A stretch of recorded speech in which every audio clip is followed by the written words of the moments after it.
Welcome back, everyone, to the what's going on? What's going on? Welcome to the horrors of the GameZone Birdroom.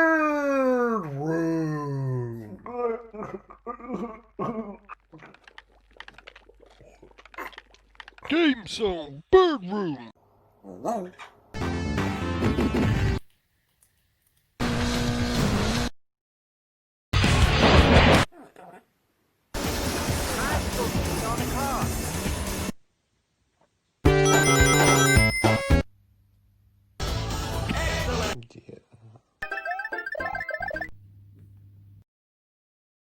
GameZone Birdroom. And it's not the GameZone Birdroom without the terror birds.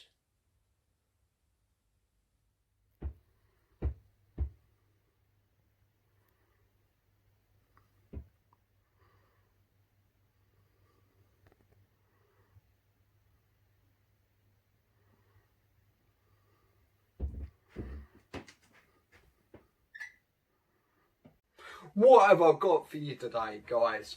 Halloween is just around the corner. It's getting scary out there. Gets dark earlier. The creepy crawlies and all the psychopaths, they're all out. They're all out and about. So what better time than do my top 10 favourite survival horror games. Yay! We're back into colour. Yes!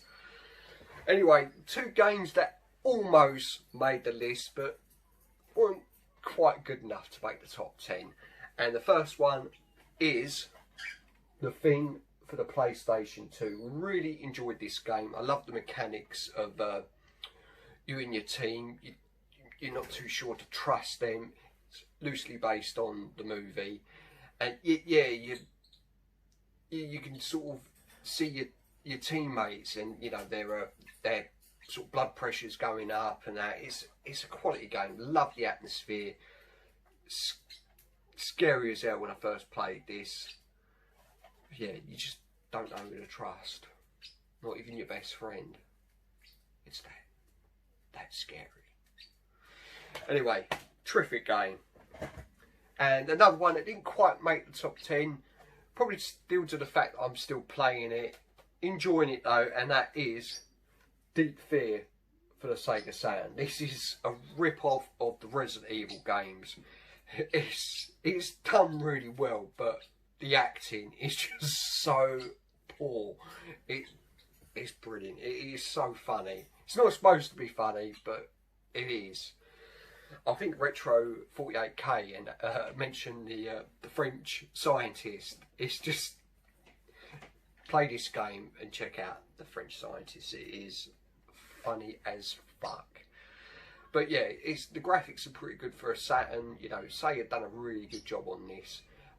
The atmosphere is scary as hell. You're underwater in a submarine.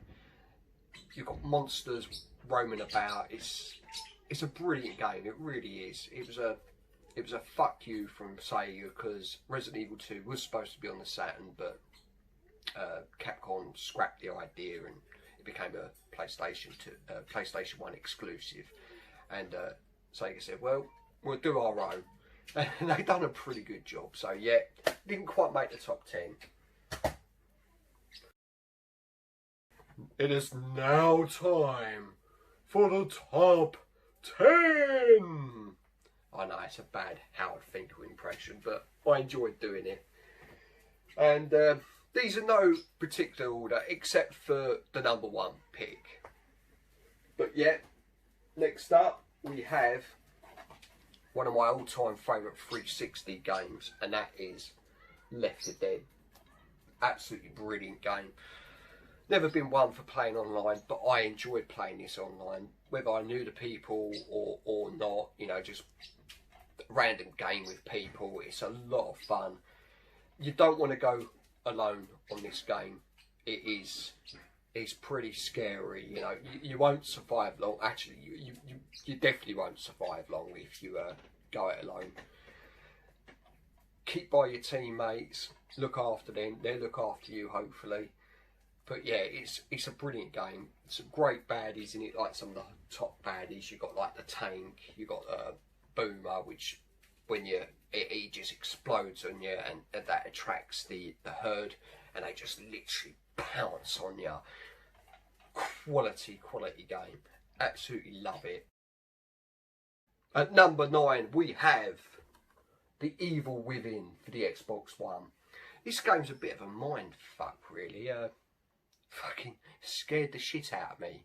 Don't mind admitting it, a fully grown man, but yeah, playing this alone in the dark almost pooed me pants. Yeah, you're an officer, you witness your partner's death, he comes unconscious, you wake up in I don't know, is it a dream? Is it real?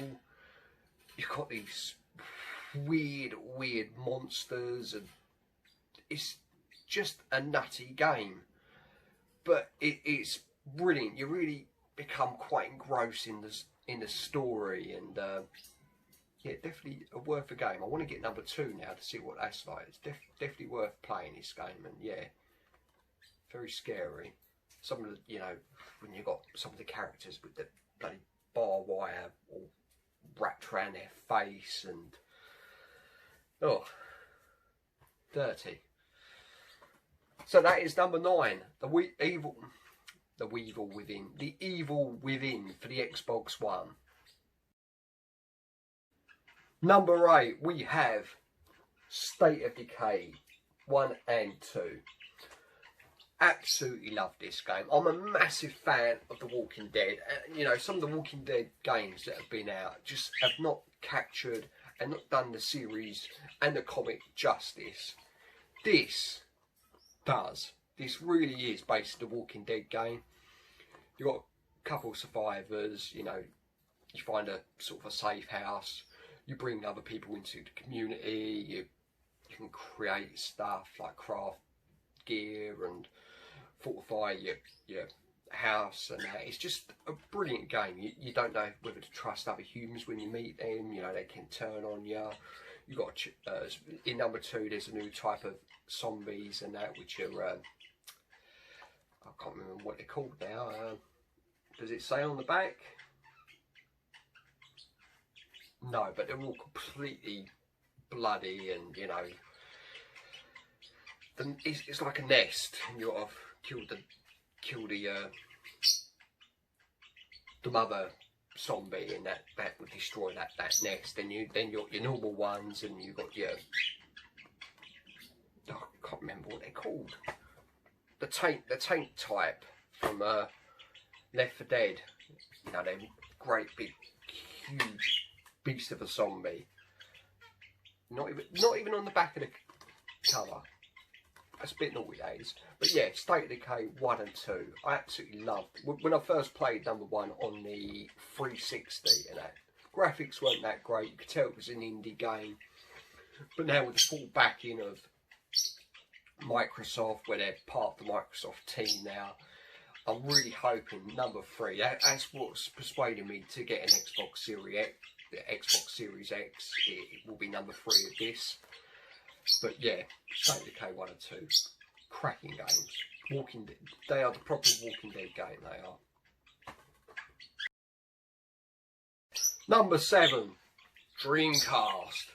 Yeah, Zombie Revenge, part of the House of the Dead series. It's like a spin-off. It's the love child of Streets of Rage and Resident Evil. Included is the very bad acting, but this game is an absolute blast. Not particularly scary, it's just, as I said, it's the love child of Resident Evil. It's that sort of Resident Evil camera type angle that's sort of fixed. But it's a slugfest, like Streets of Rage. You kick, use weapons, you punch, shitload of zombies on screen. Just awesome beat them up horror game. I don't think it's supposed to be funny, but this game is tremendous. Graphics on it at the time as well, superb, really is. Done a review of this game, go and check that out if you want. Yeah, Absolutely brilliant game. Love it. Yeah, so that's number 7. Zombie Revenge for the Dreamcast.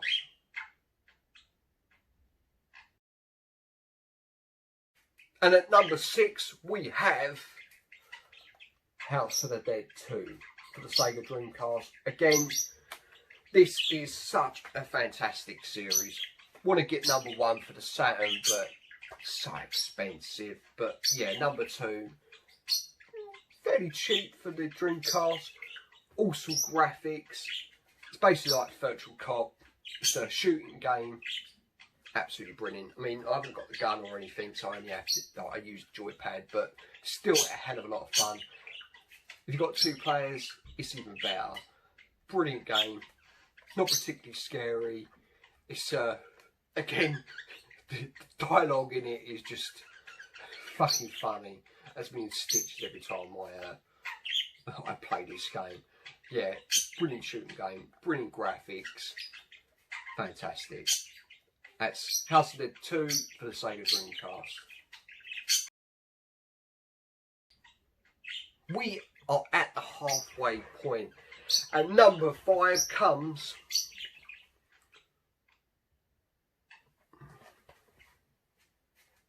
We are at the halfway point. Number 5 is Red Dead Redemption Undead Nightmares. Awesome game. Graphics at the time was just unbelievable. Massive, great big open world. It's a spin-off from the Red Dead Redemption. Same character. And you just, which John Marston, you wake up in his farmhouse. His missus has gone insane, tries to bite him, and he's got to figure out what's fucking going on in the world.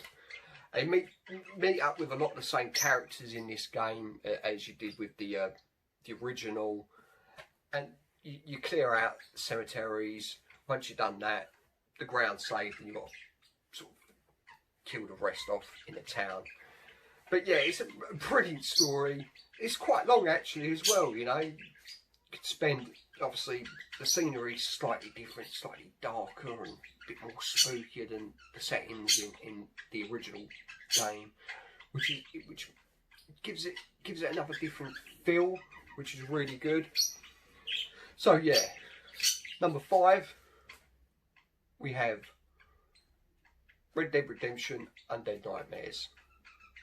Not forgetting things, I think it's our Simon's setting in. Anyway, that's number 5. At number 4, we have one of my favourite games on the 360. It's just truly awesome. You know, I'm a massive fan of George Romero's zombie series.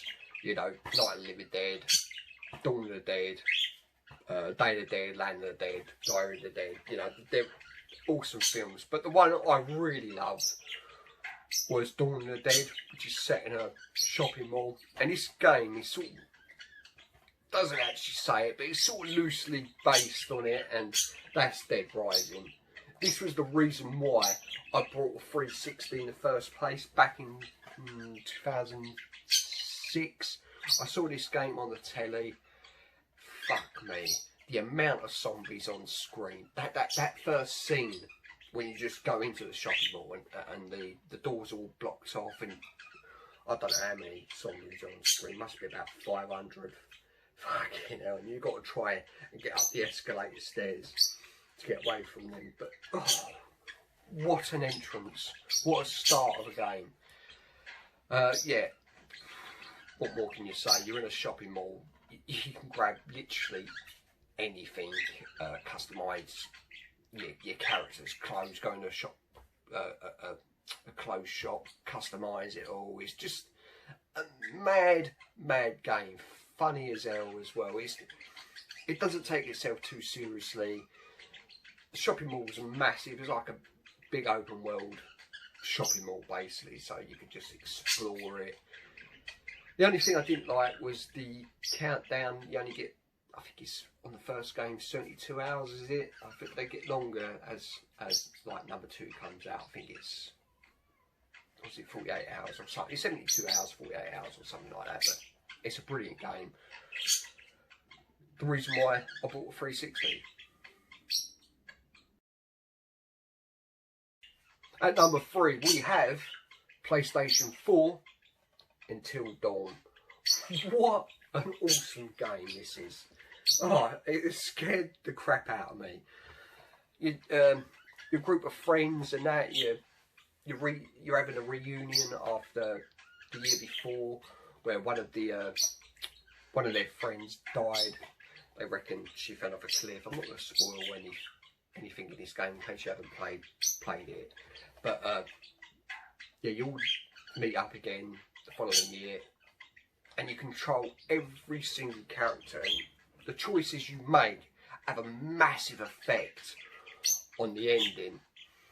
And yeah, I won't spoil any more of it. It's just, this game needs to be played. It's just unreal. It's like literally watching and playing a movie. The graphics blew me away when I first played this game. Graphics, it's fantastic. Really well put together game. Really enjoyed it. And yeah, definitely worth a go. So yeah, Until Dawn for the PlayStation 4.